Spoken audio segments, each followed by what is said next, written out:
Qu'est-ce que tu fais là? Attends, je t'explique. Oui. J'étais tranquillement chez moi quand je me suis rendu compte que la première vidéo YouTube allait fêter ses 20 ans. C'est 2/3 de ma vie. Il y a 20 ans, YouTube c'était ça. Cool thing about these guys is that they have really long fronts. Waouh! Hey, me voilà, enfin. Salut, on de connard. I like trains. I'm going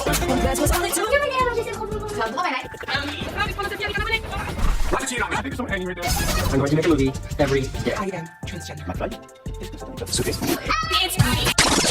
En fait, ma génération a grandi devant YouTube. And that's cool. Mais du coup, est-ce que ce qu'on voit dans toutes ces vidéos, c'est vrai? Ça dépend, on parle d'un éléphant d'Afrique ou d'un éléphant d'Asie? Non, mais je veux pas seulement savoir la taille de leur trompe, je veux savoir si les créateurs de contenu nous trompent. Si seulement je connaissais un créateur de contenu qui était là depuis le tout début de YouTube. Tu veux mesurer la taille de ma trompe? Non, c'est parce que t'étais là au début de YouTube. Ah oui, même avant. Il y a eu un avant YouTube. J'ai posté des vidéos avant l'existence même d'une plateforme qui permettait de poster des vidéos. Mais tu faisais comment? Revenons dans le passé. Ok, alors en fait, Davy, c'est un des tout premiers créateurs de contenu en France. Il a commencé à faire des vidéos dès les années 1999 et à l'époque, pour publier en ligne, c'est tout un truc mis en place par ton opérateur téléphonique qui te mettait à disposition un serveur pour poser tes fichiers et ça faisait un bruit un peu comme ça.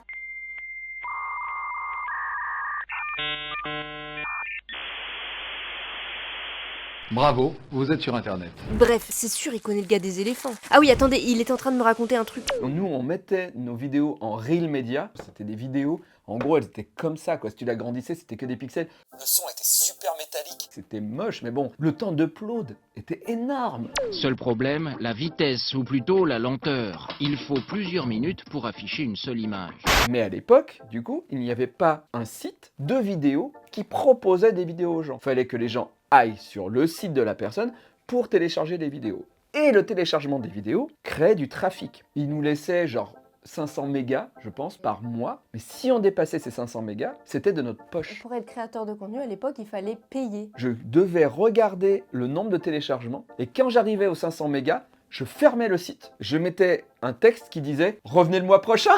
T'imagines? Squeezie, s'il arrive à 500 mégas de téléchargement, sa page YouTube ferme et il dit « Revenez le mois prochain !» Dès les années 2000, en France, il y avait Movies, la première plateforme qui répertoriait les vidéos par catégorie, avec des onglets comme par exemple jeux vidéo, où on a vu naître les premières parodies de jeux vidéo. Et ça nous vient tout droit de Nantes. Bravo les Nantais. Et après est arrivé en 2004-2005, autour de tout ça, YouTube et Dailymotion. Et donc t'es allé sur YouTube. Et non. Mais pourquoi? Au début, on voulait pas mettre sur Internet nos vidéos. On voulait pas mettre sur YouTube. On était sur la chaîne No Life. Sauf que les gens volaient sur No Life notre vidéo et les mettaient sur YouTube. Et le truc le plus logique aurait été de comprendre que les gens voulaient que les vidéos soient sur YouTube. Sauf que nous, on n'a pas compris et on a fait non! On a tout fait pour détruire les vidéos sur YouTube et on est allé sur Dailymotion. Dailymotion, il y avait plus ces onglets un petit peu comme Movies faisait avant où on pouvait retrouver via l'humour, via les trucs comme ça. Il y a eu ça sur YouTube, mais YouTube, à l'époque, il y avait tous les pays, il y avait tout le monde. Ça a été le Far West pendant 5-6 ans YouTube un petit peu. Hein. Et après, bon, ça s'est réglementé, tout ça. Et du coup, on est allé sur YouTube, puisque tous les gens volaient nos vidéos et les mettaient sur YouTube. En fait, le public voulait qu'on soit sur YouTube, donc on est allé sur YouTube. Par contre, je suis arrivé sur YouTube, moi, en 2008. Donc, les premières années, j'y étais pas, donc le gars... Du coup, tu le connais pas? Non. Attends, reviens. Quoi? Moi, je le connais pas. Ok. Par contre, lui, peut-être il le connaît.